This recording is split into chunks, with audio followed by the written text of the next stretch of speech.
Well, thank you very much, Ian and Michael Lestrange and Michael Barber. Congratulations, Michael Bradbury, I should say. But congratulations on the establishment of the research program here in strategy and statecraft and cyberspace at the National Security College. It's commonplace to compare the internet with other technology revolutions, the invention of the steam engine or the automobile. However, that shortchanges the internet and its significance. Already, most people in the developed world, and shortly most people in the world, will be connected to the internet and thus to each other. The internet has grown without government direction. It's grown across borders, and it is defied, constrained, and on occasions toppled tyrants. Its benefits are incalculable. But there are risks and there are threats, and I'll discuss a few tonight. But above all, we must never forget that the internet is the single most powerful driver of innovation and commerce in human history. And it will not just transform industries and governments, it will change humanity itself. This policy area known as cyber has come to encompass an extraordinary range of issues. Cybersecurity, internet governance, privacy, data sovereignty, online freedom of expression, cybercrime, intellectual property. And at times these issues are confusingly and unhelpfully conflated in public debate. However, it's also true that there are many interdependencies between them and the policy responses. A necessary consequence of this conflation and interdependence is that many parts of government are involved. Here in Canberra, we have, of course, in addition to my own department, the Australian Signals Directorate, the Attorney General's Department, the Department of Prime Minister and Cabinet, and the Department of Foreign Affairs, to name just some, all of which have an important role to play both in domestic and international cyber policy debates. Today, I'll speak mostly about the growing debate, one author at least has described it as a war, over the governance of the internet. But before I do, I'll make some observations about cybersecurity. The internet age, the digital age, has turned many basic human paradigms on their heads. Consider remembering. For all of human existence to date, the default has been to forget. We had to go to great lengths to remember things, whether by painting them on a cave wall or on a canvas, or committing them to memory, or writing them in a book, or pasting snapshots in a photo album. Now the default is to remember. And forgetting or deleting requires great effort, and in many cases is not achievable. And it is not just Facebook selfies involving a surplus of alcohol and a deficit of decorum that change this paradigm. A lot of information which in the analogue age may not have actually been deleted was in fact, in practical terms, forgotten, lost in a filing cabinet or the stacks of a library, and could only be found with some considerable effort. Now it's available in a few clicks on a smartphone, a device now to be found in the hands of 73% of Australians, and by 2019 in the hands of 5.6 billion people around the world. Not only is information getting harder, if not impossible, to forget, more of it is being stored and in hitherto unimaginable quantities. Indeed, IBM claimed last year that 90% of all the information in the world has been created in the last 2 years. Obviously, this says a lot about quantity and not a lot about quality. But this does have considerable implications for cybersecurity, as we've seen with Mr. Snowden's burglary. The spy of yesteryear may have been able to steal a few cables from the ambassador's safe. The spy of today can steal millions of files. Our ability to make, transmit, store and process vast amounts of data creates huge opportunities but huge vulnerabilities as well. And that has given both those who seek to protect us and those who seek to harm us the ability to delve deeper and deeper into our lives. It has enabled us to access data with or without authority at the other end of the world, without any physical presence at the site of the data we are accessing. It's made a profound change in the context of signals intelligence, an activity which began with listening to radio waves travelling through the atmosphere, perhaps You could say like sitting in the back of a restaurant and listening to the diners' conversations. And now can be more like backing up a truck and sending in a huge team to copy a warehouse of documents. Associated with this is the ability to publish hitherto confidential information without any practical means of restraint. In the past, publication could be restrained by taking action against media platforms, publishers, broadcasters and so forth. They have an address. But the global hyper-platform of the internet means that once confidential information has been stolen, the chances of preventing its publication are negligible. This ability to publish without restraint changes another paradigm. Consider the Snowden revelations of NSA surveillance of foreign governments and officials. Had those governments become aware of this type of surveillance, they may have shrugged their shoulders. They may have made a quiet protest. They would certainly have sought to close the vulnerabilities which were being exploited. But they would have been most unlikely to make that surveillance public. However, the combination of the ability to steal vast amounts of data, plus the ability to publish it universally and potentially simultaneously, means that a foreign government presented with a public revelation that it is being spied on will have no choice but to protest, and loudly. And this has changed the risk-reward calculus for signals intelligence, no doubt a key area for consideration in this program. Now, a common phrase, which I've used myself and will no doubt do so again, is the digital economy. We should think about dropping it. The reality is that the economy is so thoroughly dependent on the connectivity afforded by the internet, and becoming more so. There is an economy, and it is digital.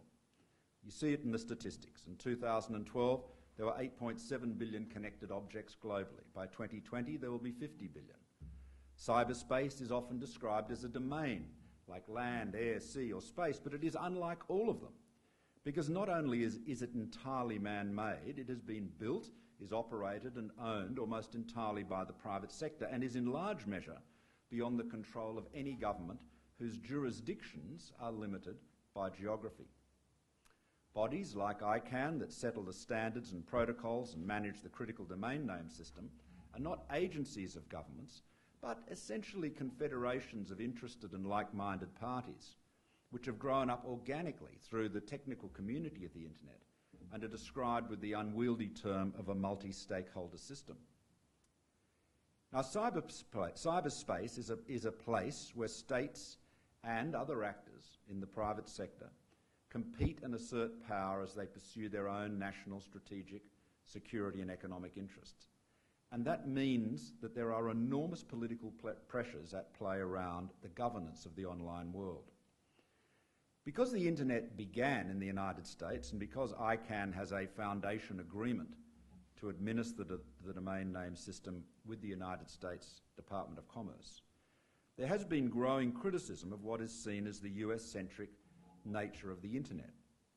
Of course, the governance of the internet is, in a practical term, thoroughly internationalised, as the membership of ICANN, not to speak of other bodies like the World Wide Web Consortium, attests.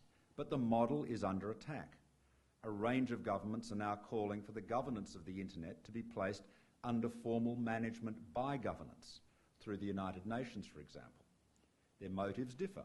Some, like Russia, China, Saudi Arabia, have felt threatened by the freedom of the internet and seek to take more control over it.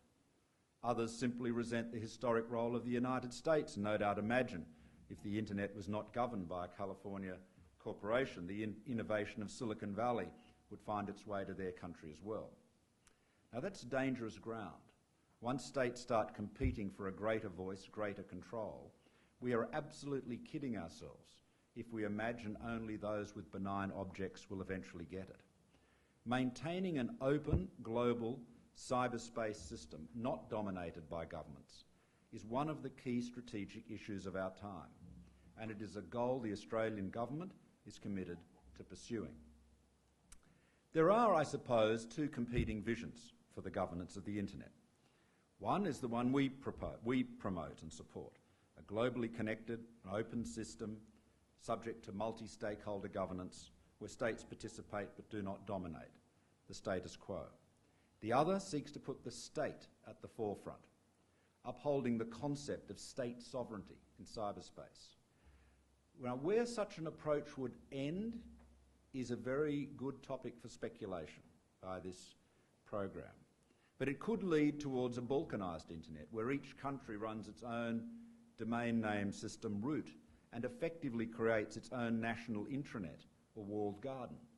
China, of course, has gone some way towards this, but at the content layer. What if other countries were to follow? And what if we ended up in cyberspace back in a world akin to the competing tariff wars of the 1930s? Now, of course, the Snowden revelations have supercharged this criticism of the status quo, leading to charges the United States is abusing its central role in the internet. But I think it's important to remember that the United States is at the centre of the internet, but it is not in command of the internet. And espionage and surveillance are not connected to the governance of the internet, whose open architecture agnostically enables all those seeking access, legitimately and, much to the anguish of some of the people in this room, illegitimately. Now, Australia supports this multi-stakeholder approach. We say it maximises access and opportunity to the benefit of all. We say the status quo works, that is undoubted, but it has grown organically. And I suppose you could say of it, as a French diplomat, no doubt apocryphally, said of a treaty, it works in practice, but not in theory. But that's no reason to seek to change it.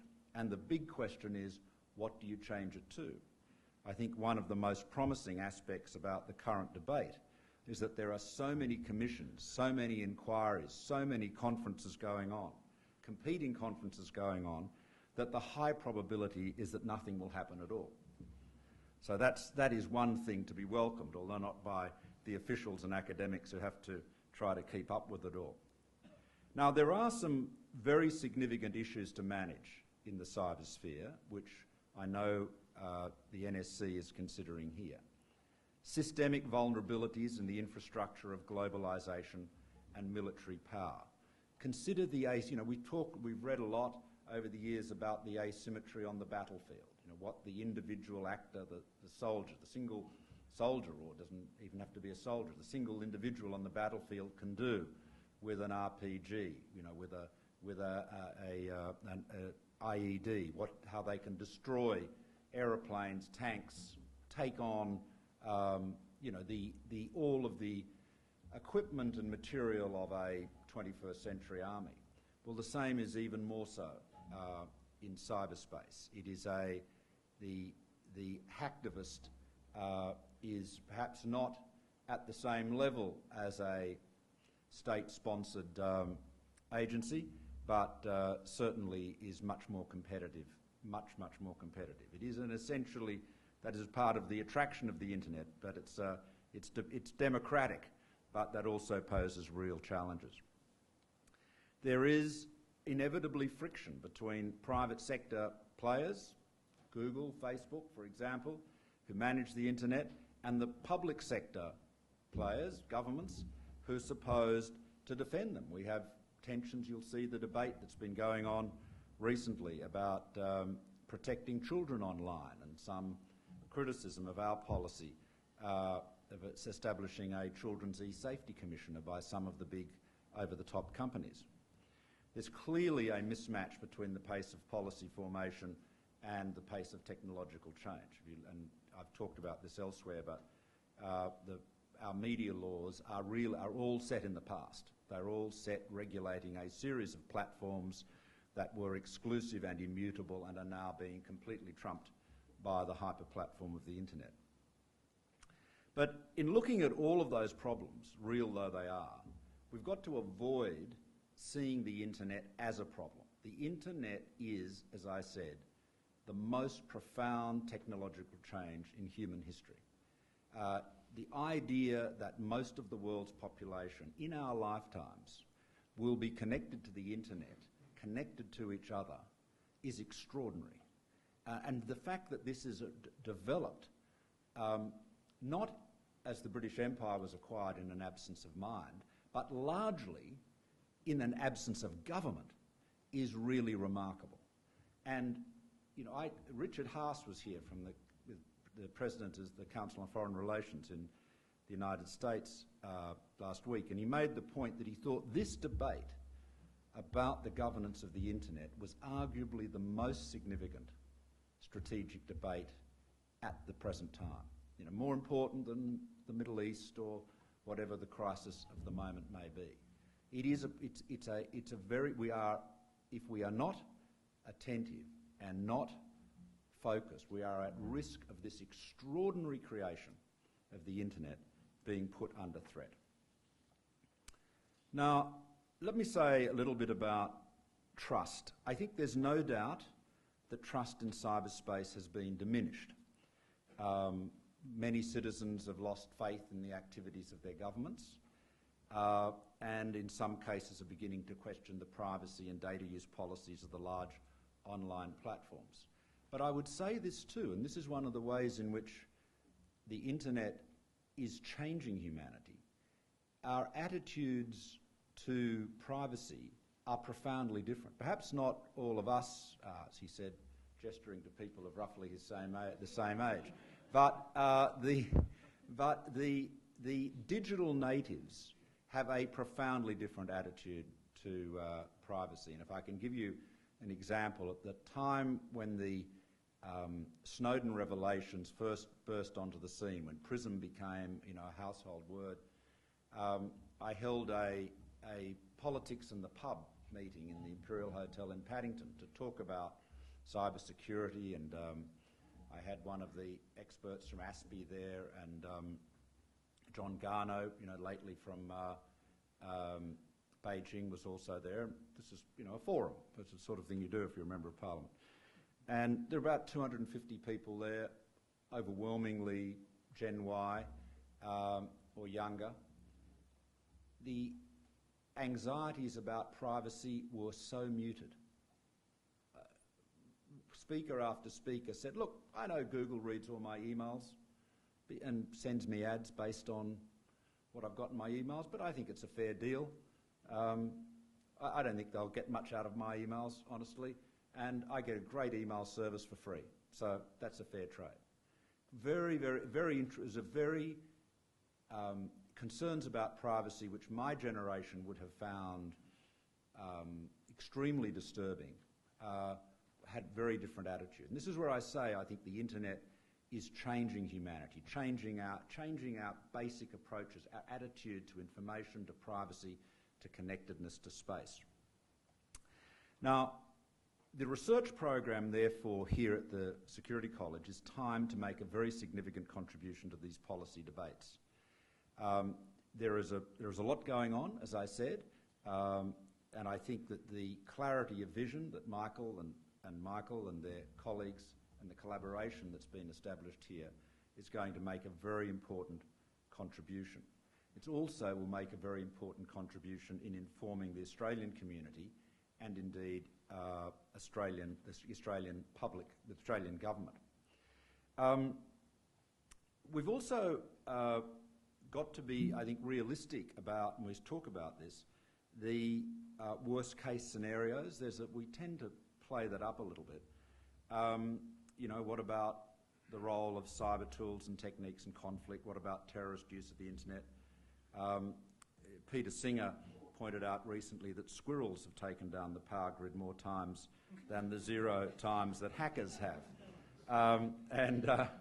And while we shouldn't diminish the threat from remote cyber thieves, the fact is that the two most notorious breaches of United States security information were the consequences of US government employees downloading millions of files onto their own external drives. One of them, and Mrs. Manning, of course, in The Ultimate Indignity, said that he did so, committed this extraordinary act of theft, did so while lip-syncing to Lady Gaga, which I suppose from the point of view of his employers was the ultimate indignity. We're just reminding us that the biggest vulnerability was neither hardware nor software, but warmware. So this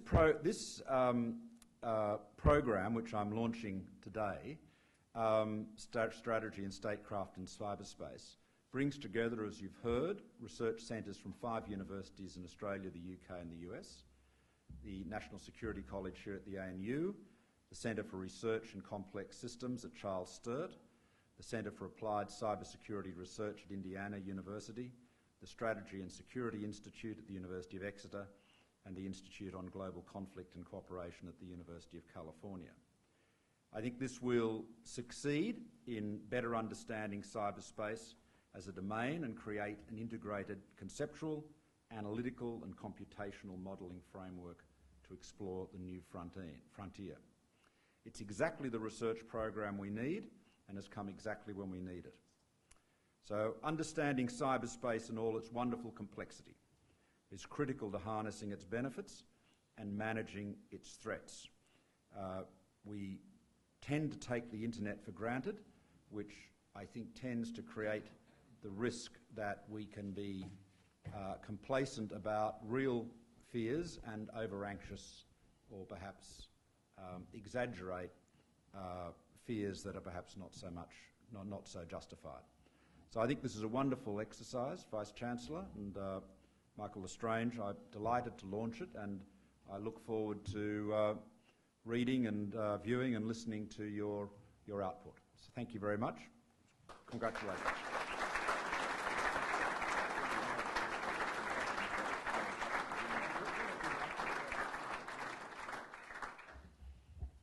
Ladies and gentlemen, the Minister's kindly agreed to a few Q&As, so we may as well take that opportunity, and I know that there will be a number of people in this room, but I will arbitrate and referee, and we will limit this to about 10 minutes before I just thank Malcolm and enable him to get back to Parliament House. Is there anybody that would like to kick this off? Ambassador. Thank you. Regarding governance of the internet, I guess we all want to keep it free, but something I wondered listening to you. So far, for the time being, whenever humankind entered a new space, be it the high seas, new land, outer space, whatever, sooner or later, everybody, most people ask for rules and regulations and getting some order, and it's a standard piece of speeches on the international order we live in, that it should be a rules-based and a rules-bound order. Why should it be different? How could it be different in cyberspace? Well, thank you, Ambassador, and I want to acknowledge what the leadership, your government, your Foreign Minister in particular, is showing in this debate. I think we've got to recognise the difference between what we can call and I'm not an engineer, so the engineers must forgive me, the difference between what we could call the technology layer of the internet, the rules and systems and protocols that make it all work, so that when I send an email to my friend in Sweden, it actually gets there, or if I type in a URL, that then connects to the right IP address and not someone else's IP address. All those rules are there, and that's how the system. It is a rules-based system. The only thing is the rules are not set by governments. Now, when you get to the content layer, to what people can say and do online, that is when you get obviously into real debates about censorship. Now, the laws of the land still apply. As you saw recently, there was a defamation judgment somebody got for the defamatory statement on Twitter. So just because you're, they say, you remember that New Yorker cartoon, with the dog on the keyboard and the dog on the floor, and the dog sitting at the keyboard turns to the dog on the floor and says, "On the internet, nobody knows you're a dog." Well, I mean, a lot of people still think that, but I think what is now abundantly clear, whether it's the NSA or somebody else, not only do they know you're a dog, they know what breed of dog you are. They know, because of all the metadata, who your doggy friends are, whether you've been hanging out with cats, how many fleas you have. All of that is very familiar. So the laws of the land do apply, but we have to remember that, in a sense, the internet has a level of freedom that is at a high watermark. It's sort of, and there's an American aspect to this sense. It's like it has got First Amendment type freedom, close to absolute freedom, perhaps even more than First Amendment freedom. But that is what's enabled it. And this issue of balkanisation is a very, very real one, a very real one. And we have to, we've got to be prepared, I think, to ask ourselves, that fundamental question: if we are going to go down writing the rules of the road for this extraordinary innovation, where do we think it is really going to end? Do we think that all the rule writers, particularly in multilateral bodies where every country has one vote, regardless of their contribution to the internet or the global economy, where do we think it will end? Do we think it will end in more freedom or less? I'd say a lot less freedom. And how can that be a good outcome? So that's why we're committed to the multi-stakeholder, unwieldy term though it is, system. Perhaps one more. There's a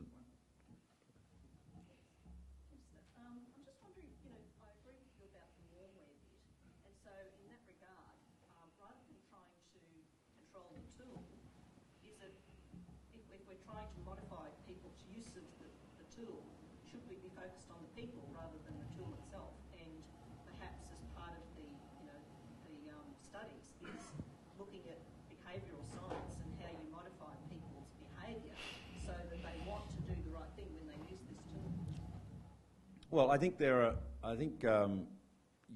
a whole bunch of there's a big group of issues there, and I'm not an expert in cyber espionage either as a practitioner or as a theorist. But but what little I do know, having spent a fair bit of time with people who fall possibly into both categories, is that the human factor is clearly a massive vulnerability, as we've seen.